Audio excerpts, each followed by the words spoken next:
दिल्ली में केंद्र कैबिनेट की अहम बैठक, पीएम मोदी की अध्यक्षता में बड़े फैसलों की उम्मीद जाहिर की जा रही है। बाढ़ प्रभावित राज्यों के लिए राहत पैकेज पर चर्चा संभव है। इस मीटिंग में शाम 5 बजे यानी अब से कुछ देर बाद केंद्र कैबिनेट की यह बैठक शुरू हो जाएगी।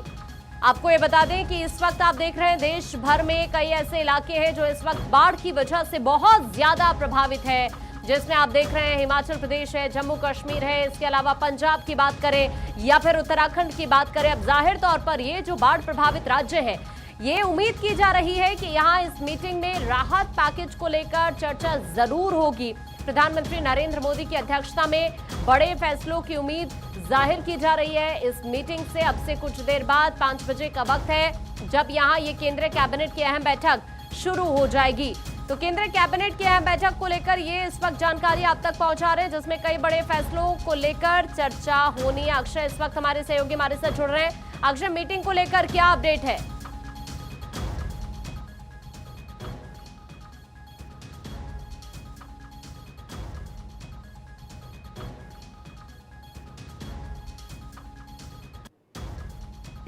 थी इसके अलावा इस मीटिंग के अलावा, लेकिन उनसे भी चर्चा तमाम हुई है।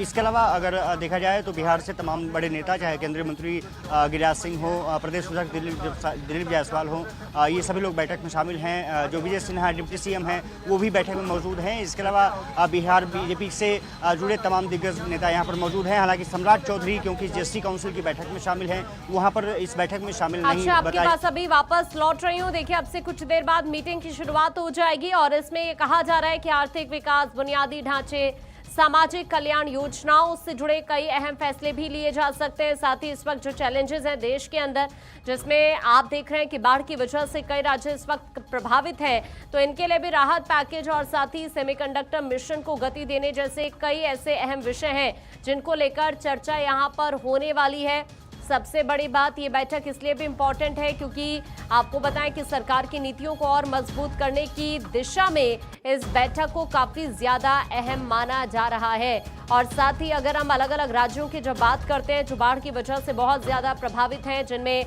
पंजाब है, हिमाचल है, उत्तराखंड है, इन तमाम राज्यों के लिए ये कहा जा रहा है कि यहाँ राहत पैकेज को लेकर भी चर्चा हो सकती है। आज सेमिकॉन इंडिया 2025 का दूसरा दिन है और दिल्ली के यशोभूमि में प्रधानमंत्री नरेंद्र मोदी ने एक खास राउंड टेबल मीटिंग में यहां पर हिस्सा भी लिया। इस मीटिंग में दुनिया भर के सेमीकंडक्टर इंडस्ट्री के बड़े बड़े सीईओ और लीडर शामिल हुए। प्रधानमंत्री नरेंद्र मोदी और केंद्रीय मंत्री अश्विनी वैष्णव ने मिलकर भारत के सेमीकंडक्टर इकोसिस्टम को और मजबूत करने की रणनीतियों पर यहां बात की। ये मीटिंग भारत को ग्लोबल चिप मैन्युफैक्चरिंग हब बनाने की दिशा में एक बहुत बड़ा कदम है। सेमिकॉन इंडिया 2025 के पहले दिन केंद्रीय मंत्री अश्विनी वैष्णव ने भारत का पहला made in India 32 bit processor chip यहां पर पेश किया, जिसे प्रधानमंत्री नरेंद्र मोदी को सौंपा गया। आज दूसरे दिन की राउंड टेबल मीटिंग में इस उपलब्धि को काफी सराहा गया। प्रधानमंत्री नरेंद्र मोदी यहां पर कहते हैं कि भारत अब सिर्फ चिप्स का इस्तेमाल करने वाला देश नहीं है, बल्कि उन्हें बनाने वाला देश भी बन रहा है। इस चिप की लॉन्च से भारत की सेमीकंडक्टर इंडस्ट्री में नया आत्मविश्वास आया है। आज की राउंड टेबल मीटिंग में प्रधानमंत्री नरेंद्र मोदी ने ग्लोबल सेमीकंडक्टर कंपनीज के लीडर्स के साथ भारत के भविष्य की योजना पर भी चर्चा की। आप सभी विकसित भारत की यात्रा में, आत्मनिर्भर भारत की यात्रा में हमारे बहुत ही इंपॉर्टेंट पार्टनर्स हैं। साथियों, कुछ दिन पहले ही इस साल के पहले क्वार्टर के जीडीपी नंबर आए हैं। एक बार फिर भारत ने हर उम्मीद, हर अपेक्षा, हर आकलन से भी बेहतर प्रदर्शन किया है।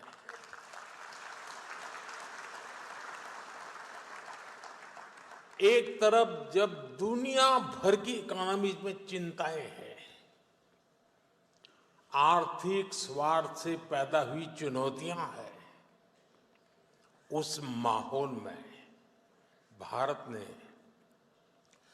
7.8% की ग्रोथ हासिल करके दिखाई है। वहीं दिल्ली में आज केंद्रीय वित्त मंत्री निर्मला सीतारमण की अध्यक्षता में जीएसटी परिषद की 56वीं मीटिंग शुरू हुई। ये 2 दिवसीय मीटिंग नई दिल्ली में आयोजित की जा रही है, जिसमें अगली पीढ़ी के जीएसटी सुधारों पर चर्चा केंद्रित है। बैठक का मुख्य एजेंडा जीएसटी कर स्लैब में सुधार, अनुपालन को सरल बनाना और क्षेत्र विशिष्ट कर मुद्दों का समाधान करना है। पीएम मोदी ने स्वतंत्रता दिवस 2025 के अपने भाषण में इन सुधारों की घोषणा की थी, जिसका उद्देश्य आम लोगों, किसानों, मध्यम वर्ग और एमएसएमई के लिए राहत प्रदान करना है। बैठक में जीएसटी दरों को तार्किक बनाने पर विशेष ध्यान दिया जा रहा है। वर्तमान 4 स्लैब की जब हम बात करते हैं, जिसमें 5%, 12%, 18% और 28% है, इनको हटाकर 2 स्लैब जिसमें 5% और 18% की प्रणाली लागू करने का प्रस्ताव है। इसके अतिरिक्त तंबाकू, पान मसाला और लग्जरी चीजें जैसे सिन गुड्स के लिए 40% का नया स्लैब शुरू करने की भी प्लानिंग है। लगभग 99% चीजों को 12% स्लैब से 5% में और 28% स्लैब की 90% चीजों को 18% में स्थानांतरित करने की चर्चा है। इससे कर विवादों को कम करने और व्यापार करने में आसानी बढ़ाने की काफी ज्यादा उम्मीद है। इसके अलावा बैठक में प्री फील्ड जीएसटी रिटर्न और स्वचालित रिफंड जैसे उपाय के माध्यम से अनुपालन को सरल बनाने पर भी जोर दिया जा रहा है। डिजिटल इनवॉइसिंग में सुधार और कर चोरी को रोकने के उपाय पर भी यहाँ चर्चा होनी है। ड्रोन, बीमा, रियल एस्टेट और ऑनलाइन गेमिंग जैसे जो कई अलग अलग क्षेत्र हैं, उनके लिए जीएसटी नियमों में स्पष्टता लाने पर भी यहां विचार किया जा रहा है। विशेष रूप से स्वास्थ्य बीमा प्रीमियम पर 18% जीएसटी को कम करने या फिर छूट देने का प्रस्ताव है और ड्रोन पर जीएसटी को 28% से घटाकर 5% करने की संभावना है।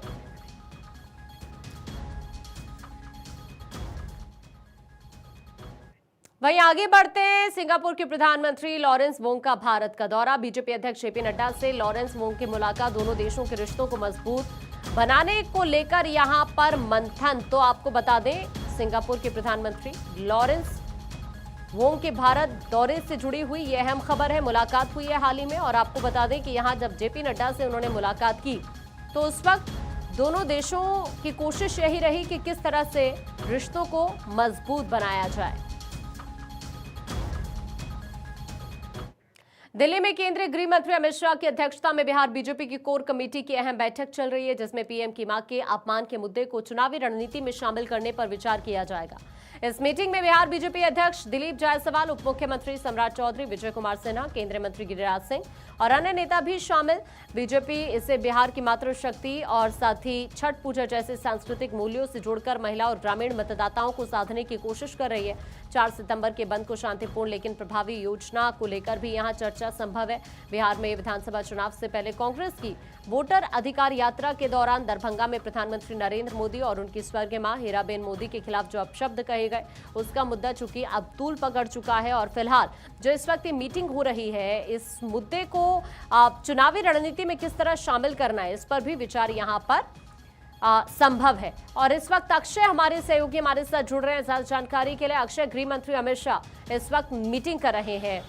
बिहार बीजेपी की कोर कमेटी की ये मीटिंग फिलहाल चल रही है, इसको लेकर क्या जानकारी, अभी क्या अपडेट वहां से? देखिए, केंद्रीय गृह मंत्री अमित शाह के निवास पर यह बैठक चल रही है, लेकिन सम्राट चौधरी इसमें बैठक में मौजूद नहीं है। एक अपडेट कर देता हूं, सम्राट चौधरी जीएसटी काउंसिल की बैठक में मौजूद हैं और वहां पर जीएसटी काउंसिल की बैठक में शिरकत कर रहे हैं। कुछ देर बाद वो जरूर इस बैठक में शामिल हो सकते हैं। इसके अलावा विजय सिन्हा इस बैठक में मौजूद हैं, जो डिप्टी सीएम हैं। इसके अलावा प्रदेश अध्यक्ष दिलीप जायसवाल, मंगल पांडे स्वास्थ्य मंत्री हैं, बीजेपी के वरिष्ठ नेता राधा मोहन सिंह और केंद्रीय मंत्री गिरिराज सिंह भी बैठक में शामिल हैं। निश्चित रूप से कहा जा सकता है कि जिस तरह से इंडिया गठबंधन के मंच पर जिस तरह से प्रधानमंत्री नरेंद्र मोदी की मां को अपशब्द कहा गया और उसके बाद बीजेपी आक्रामक है। कल बिहार में बंद का भी आह्वान किया गया है, 7 बजे से लेकर के दोपहर 12 बजे तक ये बंद रखा जाएगा। इसके अलावा किस तरह से आगे की रणनीतियों को अंजाम दिया जा सकता है, आने वाले समय में चुनाव में क्या क्या कुछ मुद्दों को जोड़ा जा सकता है, किस तरह से बीजेपी आगे बढ़ेगी, इन तमाम रोड मैप को लेकर के चर्चा हो रही है। केंद्रीय गृह मंत्री अमित शाह के आवास पर यह बैठक है। कुछ देर पहले जेपी नड्डा भी इस बैठक में शामिल थे, हालांकि वो बैठक से निकल चुके हैं क्योंकि उनकी प्रायोरिटी कुछ अलग थी। इसके अलावा ये माना जा रहा है कि ये बैठक के जरिए कोशिश की जाएगी कि एक रोड मैप तैयार किया जा सके कि किस तरह से बीजेपी वहां पर चुनाव प्रचार में उतरेगी, किस तरह से प्रधानमंत्री के जो अलग अलग क्षेत्रों में सभाएं होंगी और कहां कहां बड़े नेताओं को लगाना है। इन तमाम मुद्दों पर चर्चा हो रही है। माना जा रहा है कि अधिकतर चीज़ें यहां पर तय कर ली जाएगी। हालांकि अभी क्योंकि सीटों का बंटवारा नहीं हुआ है तो एक प्रमुख मुद्दा ये भी है कि किस तरह से बीजेपी ज़्यादा से ज़्यादा सीटों पर वहाँ चुनाव लड़े। हालांकि अभी तक जो खबरें निकल के सामने आ रही हैं, लगभग 100 सीटों के आसपास बीजेपी चुनाव वहाँ पर लड़ने जा रही है और उसके हिसाब से अपनी रणनीति भी बनाई जा रही है। लेकिन अब देखना दिलचस्प होगा कि जब एनडीए सहयोगियों के साथ बैठक होती है तो फिर इन सीटों को किस तरह से अंतिम रूप दिया जाता है। लेकिन सबसे बड़ी बात ये रही है कि जिस तरह से प्रधानमंत्री नरेंद्र मोदी की मां को अपशब्द कहा गया, निश्चित रूप से बीजेपी उसके बाद आक्रामक है और वो चाहती है कि इसको एक चुनावी मुद्दे के रूप में तब्दील किया जा सके। लेकिन क्या बिहार में नजर बनाकर रखिएगा। अभी के लिए आपका शुक्रिया ये पूरी जानकारी साझा करने के लिए। आगे बढ़ते हैं। उत्तर भारत में सितंबर की शुरुआत के साथ ही मौसम का मिजाज बिगड़ गया है। मौसम विभाग ने दिल्ली, एनसीआर, उत्तर प्रदेश, उत्तराखंड, बिहार, हिमाचल प्रदेश, मध्य प्रदेश, पंजाब में भारी बारिश का अलर्ट जारी किया है। दिल्ली में यमुना नदी का जलस्तर 206.22 मीटर को पार कर चुका है, जिससे बाढ़ का खतरा बहुत ज्यादा बढ़ गया है। हथिनी कुंड बैराज से 2 लाख क्यूसेक पानी छोड़े जाने के बाद निचले इलाकों में पानी घुस आया है, जिससे लोग बहुत परेशान है। पंजाब में भारी बारिश और बाढ़ की मार से सबसे ज्यादा इस वक्त आप देख रहे हैं हालात खराब है। सतलुज, व्यास और रावी नदियों में उफान के कारण 1400 से ज्यादा गांव इस वक्त जलमग्न हो चुके हैं। अभी तक 30 लोगों की जान जा चुकी है। 3.5 लाख से ज्यादा लोग इस वक्त प्रभावित हैं। थानेश्वर इस वक्त हमारे सहयोगी हमारे साथ जुड़ रहे हैं ज्यादा जानकारी के लिए। थानेश्वर, अभी भी हालात कई राज्यों में खराब है, चाहे पंजाब की बात करें, चाहे हिमाचल की बात करें, उत्तराखंड की बात करें, जम्मू कश्मीर की बात करें, और अभी भी इन अलग अलग राज्यों के लिए मौसम विभाग अलर्ट जारी कर रहे हैं। बिल्कुल ठीक कहा आपने। अभी भी मौसम विभाग ने पंजाब हो गया, जम्मू कश्मीर हो गया, हरियाणा हो गया, इनके लिए अलर्ट जारी किया कि कल रात 11 बजे तक भारी बारिश होने की संभावना है। मैं इस समय अमृतसर से आगे अजनाला के अंदर हूं। आप देख सकते हैं कि अजनाला में चारों तरफ आपको पानी ही पानी नजर आएगा। कई कई फुट तक पानी है। कल यहाँ पर 8 से 10 फीट तक पानी था, लेकिन आज पानी उतरकर 4 से 5 फीट तक पानी आ गया। सामने देख सकते हैं गुरुघर गुरुद्वारा है, पूर्णतः वो पानी के अंदर डूब चुका है। यहाँ से जितने व्हीकल है जो सारे के सारे ये पानी के अंदर से होकर गुजर रहे हैं। ये जो व्हीकल है ये कोई आम व्हीकल नहीं है। ये आगे जो लखोवाल गांव है वहां पर इससे ज्यादा पानी है। वहां पर राहत सामग्री लेकर जा रहे लोग हैं। कोई मोटरसाइकिल पर सिलेंडर लेकर जा रहा है। आप ये देखिए ट्रैक्टर ट्रॉलियों में राहत सामग्री लेकर जाई जा रही है, जिसके अंदर अलग अलग तरह की सामान है। जो बाढ़ के अंदर लोगों को जरूरत होती है वो सभी सामान ये लोग लेकर जा रहे हैं। इनका कहना है कि पंजाब है, पंजाब में जब भी कोई विपदा आती है तो किसी को ना भूखे सोने देते हैं, चाहे ना इंसान हो चाहे पशु हो, किसी को भूखे नहीं सोने दिया जाएगा। तो ऐसे में आप देख सकते हैं कि यहाँ पर राहत सामग्री लेकर जो वाहन जा रहे हैं उनकी वजह से भी जाम लग गया। ये पानी की परवाह भी नहीं कर रहे, पानी में से गुजर के भी ये जा रहे हैं ताकि लोगों तक राहत सामग्री पहुंचाई जा सके। यहाँ पर कोई प्रशासनिक अधिकारी नहीं है, कोई राजनेता नहीं है, ये आम पब्लिक है, किसान है, मजदूर है, जो अपने अपने तरीके से जरूरतमंद लोगों तक जरूरत का सामान पहुंचा रहे हैं। आप देख सकते हैं कि कितना ज्यादा पानी है। मैं मेरे कैमरामैन से कहूंगा इधर आपको दिखाएंगे कि जो दुकानें हैं, दुकानों का बेसमेंट है ये पूरा का पूरा पानी से लबालब भर चुका है। इससे आप सहज ही अंदाजा लगा सकते हैं कि कितना ज्यादा पानी है। ये पानी आगे खेतों की तरफ जा रहा है, वो आगे गांव है, गांव सारे लबालब भर चुके हैं। चारों तरफ पानी ही पानी है। यहाँ तक है कि जो मोटरसाइकिल यहाँ से गुजर रहे हैं, चूंकि पानी याद है, कई मोटरसाइकिलों के इंजन सीज हो गया, क्योंकि इंजन में सिलेंसर से जैसे पानी जाता है तो मोटरसाइकिल सीज होने की संभावना रहती है। जो गोताखोर प्रगट सिंह, जो कुरुक्षेत्र के फेमस गोताखोर है, उनकी पूरी टीम यहाँ आई हुई है ताकि पानी की वजह से यदि कोई किसी के डूबने का या किसी तरह का कोई समाचार आता है तो उनको बचाया जा सके। आप देख सकते हैं कि लोग यहाँ पर सिर्फ ये सारे के जितने लोग आप देखेंगे सब सेवा भावना से जा रहे हैं। ये पंजाब है जहाँ सेवा भावना कूट कूट कर भरी है। जब भी कोई विपदा आती है तो पंजाब के लोग हाथ से हाथ बढ़ाकर आगे निकल आते हैं और एक दूसरे की मदद करते हैं। युवा पीढ़ी है, युवा जहां तक जा सकते हैं लोगों की मदद करने के लिए जा रहे हैं और चाह रहे हैं कि लोगों को किसी तरह की परेशानियों का सामना ना करना पड़े। आप देख सकते हैं। कहाँ से आए हैं आप लोग? ਅਸੀਂ ਜੀ ਮੋੜਿਆਂ ਤੋਂ ਇੱਥੇ ਕਿਸ ਵਾਸਤੇ ਆਏ ਸੀ? ਇੱਥੇ ਬਸ ਆਪਣਾ ਭਾਈ ਅੰਮ੍ਰਿਤਪਾਲ ਸਿੰਘ ਜੀ ਦਾ ਕੈਂਪ ਲੱਗਾ ਹੋਇਆ ਵਾ ਤੇ ਉਹਦੇ ਵਾਸਤੇ ਮੇਰਾ ਸਾਰਾ ਗਰੁੱਪ ਆਇਆ ਹੋਇਆ ਵਾ। ਬਾਕੀ ਸਰਕਾਰਾਂ ਤੋਂ ਕੋਈ ਕਰਨ ਹੀ ਨਹੀਂ ਦਈਆਂ, ਇਹ ਸਾਰੇ ਸਿੱਖ ਹੀ ਆ ਸਾਡੇ। ਹਾਂਜੀ। किस चीज की आगे कितना पानी है? ਅੱਗੇ ਤਾਂ ਕਾਫੀ ਪਾਣੀ ਆ ਜੀ, काफी पानी। ਕਾਫੀ ਪਾਣੀ। देखिए इनका कहना है कि आगे 5 से 6 फीट तक पानी है। ये अमृतपाल सिंह जो सांसद हैं, लेकिन आजकल वो डिब्रूगढ़ जेल के अंदर उनके ग्रुप के मेंबर हैं। इनका कहना है कि उनकी तरफ से भी यहाँ कैंप लगाया गया ताकि लोगों को राहत सामग्री पहुंचाई जा सके। उनके ग्रुप के मेंबर हैं, ये आए हुए हैं और लोगों को राहत सामग्री पहुंचाने का प्रयास कर रहे हैं। कुछ और लोगों से बातचीत करने का प्रयास करते हैं। आप देख सकते हैं कि अलर्ट जैकेट पहने हुए कुछ लोग आ रहे हैं। ये वो वॉलंटियर हैं जो अलग अलग क्षेत्र से आए हुए हैं और लोगों तक उनकी मदद करने के लिए जा रहे हैं। कुछ वॉलंटियर से हम बातचीत करने का प्रयास करते हैं कि कहां से आए हैं वो लोग। कहां से आए हैं आप लोग?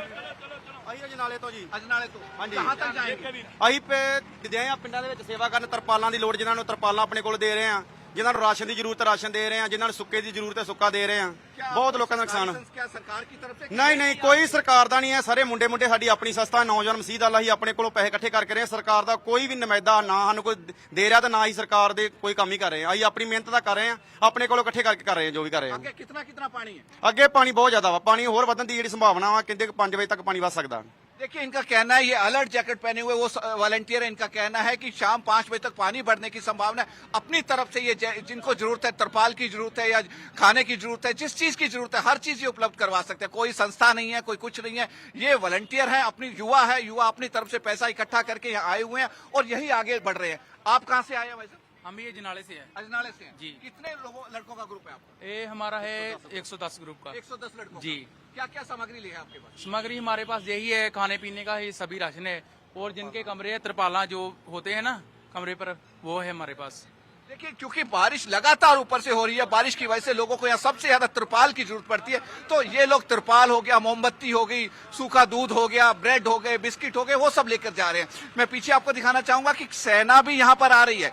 सेना के जवान भी यहाँ पर इनकी मदद के लिए आ चुके हैं। पंजाब के अंदर इस समय सेना की 45 टुकड़ियां मैदान में आई हुई हैं। कई जगह तो सेना ने एयरफोर्स के थ्रू भी हेलीकॉप्टर लगाकर भी सेना ने रेस्क्यू किया। आप देख सकते हैं कि बीएसएफ के ये जवान हैं, बीएसएफ के जवान भी लोगों की मदद करने के लिए आगे की तरफ जा रहे हैं। 45 टुकड़ियां सेना की जो है इस समय पंजाब में अलर्ट मोड में है, लोगों की सेवा के लिए आई हुई है, लोगों को रेस्क्यू करने के लिए आई हुई है।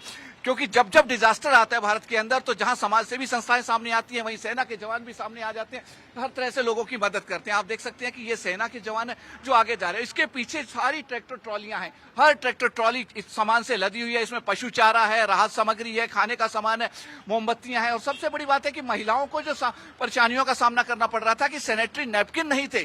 क्योंकि पंजाब का जो रिमोट एरिया है यहाँ पीरियड आने को थोड़ा अजीब तरीके से देखता है, उसको छिपा के रखा जाता है। तो ये सैनिटरी नैपकिन भी उन तक उपलब्ध करवाए जा रहे हैं। जिस तरीके से ये हर तरह की सुविधाएं, किसी को किसी तरह की सुविधा से वंचित नहीं रहने दिया जाएगा। आप पंजाब है, आप पानी का स्तर आप देख रहे हैं कि लगातार ये बढ़ता जा रहा है लगातार, क्योंकि रावी नदी में और ज्यादा पानी छोड़ा गया। रावी नदी के नजदीक का ये क्षेत्र है जहाँ पर और लगातार पानी बढ़ता जा रहा है। जरूर है, लेकिन इसके पीछे रीजंस आप क्या मानते हैं इस हालात के पीछे? देखिए अभी तक जो निकल कर आया है कि पहाड़ों में जिस तरीके से बारिश हो रही है उससे रावी नदी जो दरिया बोलते हैं, ये 5 दरियाओं की धरती पंजाब है। 5 दरिया इस समय अपने पूरे फ्लो पे हैं। रावी नदी में जब पानी एक्स्ट्रा आता है तो रावी नदी का पानी शहर की तरफ मूव कर गया। तो ये वही पानी है जो अभी पहले मैंने धतरवाल गांव दिखाया था। धतरवाल गांव का कोई ऐसा गांव घर नहीं है जो पानी में ना डूबा हो। चारों तरफ जल प्रलय, अगर मैं कहूं तो पंजाब में जल प्रलय आई हुई है तो कोई अतिशयोक्ति नहीं होगी। चारों तरफ पानी ही पानी है, हर तरफ पानी है। और हालत ये है कि कई रिमोट एरिया में तो लोगों के पास खाने के लिए नहीं है। इंसान तो फिर भी भूखे रह के गुजारा कर लेगा, लेकिन जो दुधारू पशु हैं उनको लेकर लोगों को ज्यादा परेशानियों का सामना करना पड़ रहा है। क्योंकि पंजाब जिसे कहा जाता है दूध दही का खाना, यहाँ पर दूध दही बहुत होती है, दुधारू पशु बहुत ज्यादा है, तो इसलिए उन्हें परेशानी हो रही है। आप जो देख सकते हैं डंबल से ट्रैक्टर के पीछे रख के जा रहे हैं, इसके अंदर पैकिंग में पशु चारा है। ये पैक्ड पशु चारा लेके जा रहे हैं ताकि जिन लोगों को पशु चारे की जरूरत है उन तक पशु चारा पहुंचाया जा सके, ताकि लोग हैं वहां तक मदद पहुंचाई जाए। थानेश्वर, आप नजर बनाकर रखिएगा। अभी के लिए आपका शुक्रिया ये पूरी जानकारी के लिए।